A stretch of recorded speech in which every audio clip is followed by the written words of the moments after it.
Expect the unexpected on Excommunicated.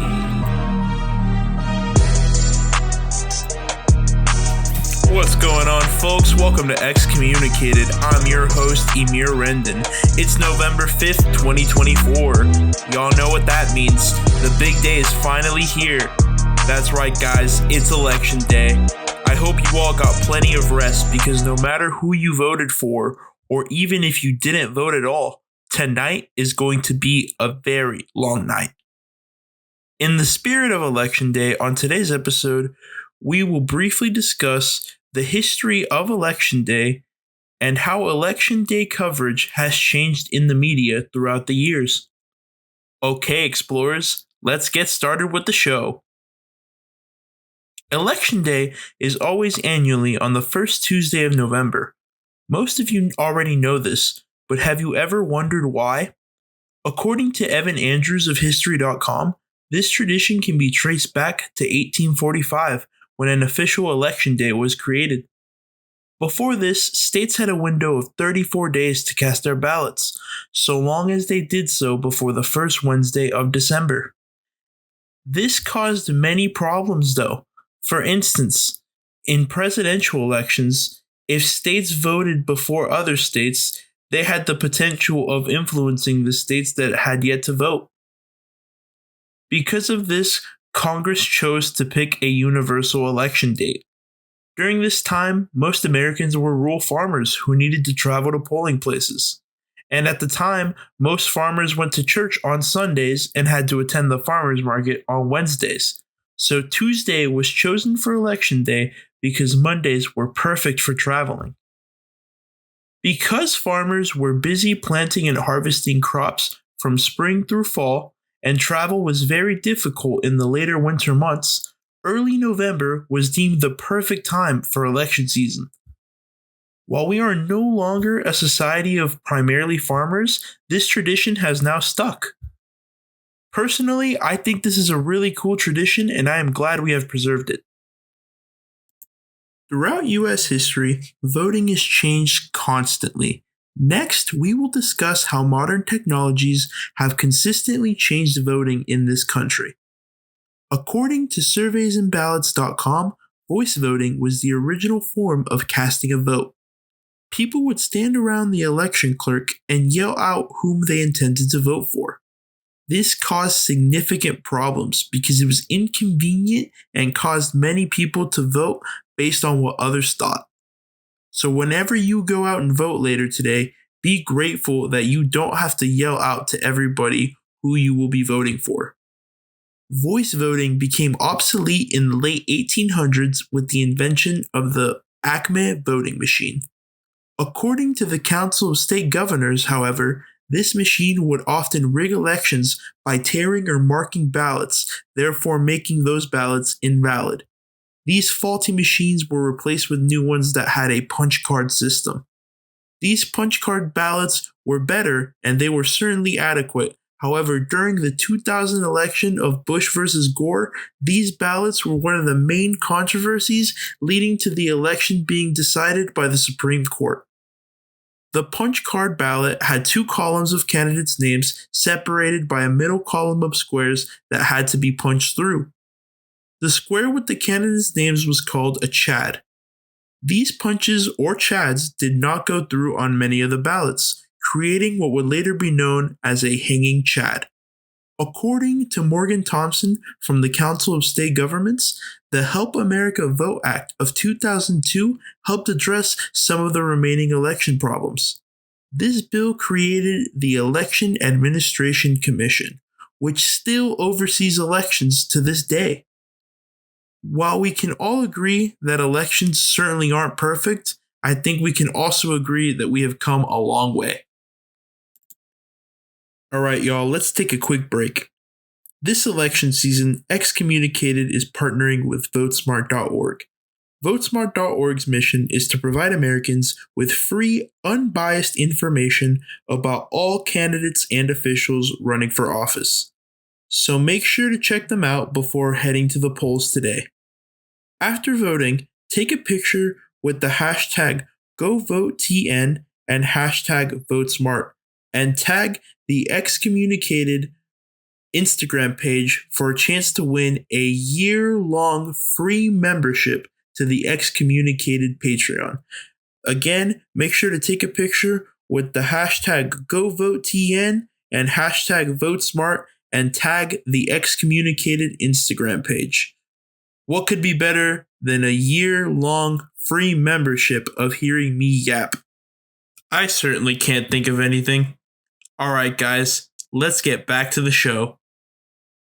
Later tonight, we will be tuning into this election in many different ways. Some will watch the mainstream media, some will be notified through their phones, and some will watch independent journalists like myself. This is the perfect time to remind you that Excommunicated will be covering the election starting at 8 p.m. on Twitch tonight. We will be live answering questions from the chat and we'll have a variety of special guests. Do not miss out. Anyway, I would like to talk about how the internet and social media have changed the elections of the last 30 years. According to bipartisanpolicy.org, in 1996, Microsoft teamed up with NBC to announce the election. This was the first time the internet was used to announce an election. In the year 2000, the phenomenon known as Google bombing became very famous. An online humor magazine manipulated Google's search results, so every time you searched the term, quote, dumb mother effer, you would be redirected to a George W. Bush merchandise store. In the 2004 election, John Kerry used websites like Friendster and Meetup to promote his campaign online. In order to combat this, the Republican National Convention created an online website called FlipperCam in order to track John Kerry's campaign flip-flops. These two cases were the first cases that I could find of two campaigns trolling each other. The 2008 presidential election is the first election where social media use looks somewhat similar to what we will experience tonight. This was the first election which Facebook was of prominent use. One of the founders of Facebook, Chris Hughes, left the company in order to join then-Senator Barack Obama's campaign. This revolutionized presidential campaigns because now more than ever, campaigns were attempting to join online spaces. In order to capitalize off of this, YouTube decided to launch CitizenTube. CitizenTube launched a series of blogs which highlighted popular candidates throughout the campaign trail. This election would later be referred to as the Facebook election.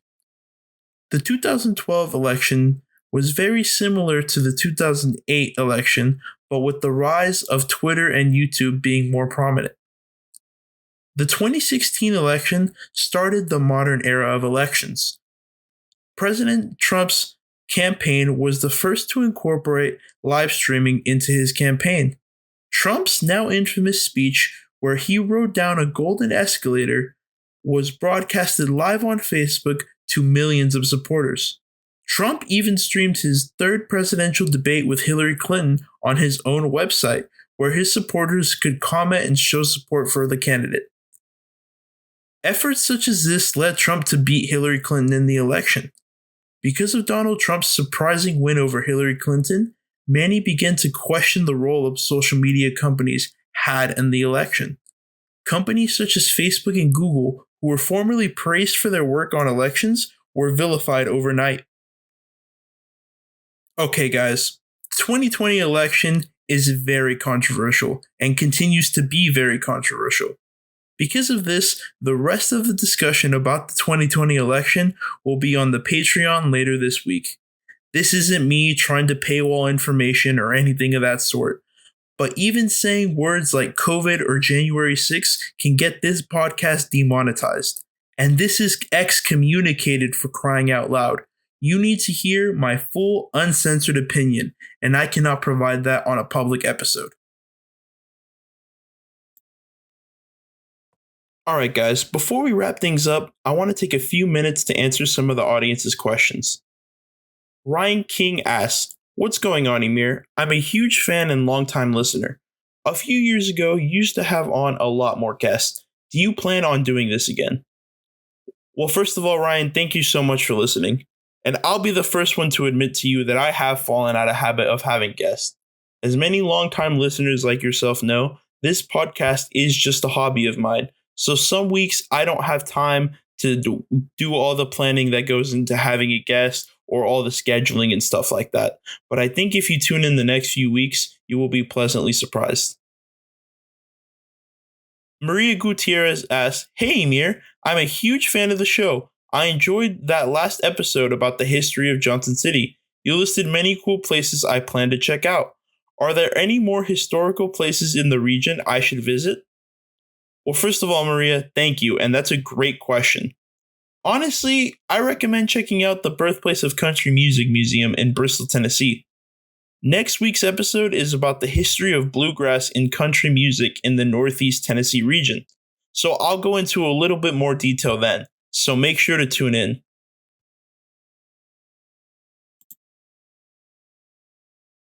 All right, folks, that's all for now. I urge my audience to remain kind and to be civil tonight. And remember, guys, like I always say, don't call your ex, listen to X.